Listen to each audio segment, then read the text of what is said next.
ምንድነው እንደው ያንቺ ስታይል ወይ ቴስት? ሞር አፍሪካን ነገር በቃ እንደ አፍሪካ ነገር ስታይል ማዳመጣቸውም እነሱ ናቸው። በቃ ሞር አፍሪካ ነገር ግን ቴዲ ያውቃቸዋል የኔን ስታይሎች።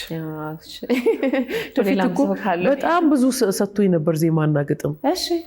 ከዛ በኋላ ግን አቦጊዳ አልወጣም ነበረ። ሲያስበው ትዕግስት ተይው እሱን ነገር አለኝ። አሁን ስታይል ተቀይሯል አለኝ። አሁን በእንደዛ አይነት ነገር አይደለም ለየት ማለት አለብን ምናምን ብሎ እውነትም የሱ የመጀመሪያው ስራዎቹና እና አቦጊዳ አንድ አይነት አይደሉም። እና እሱም ራሱ እንደዚህ ይቀር እስቲ ቆይ ተረጋጊ ሌላ እንሰራለን ምናምን አለኝ። በማለት እሱ ቱር ሲያደርግ ምን ከየት ላምጣው በቃኛው ራሳችን ሰርተን ነሳቂታው እሱ ላይም ራሱ ኮሜንት አድርጎ ነበር እንዲችን እንዲያርጋት እቺ እዚህ ጋር እንዲያርጋት ብሎኝ ግን ያው ማስተሪንጉ ምኑ አልቆ ስለነበረ ይከብዳል። እንደገና ወደ ኋላ ተመለሰሽ እንትን ማረጉ።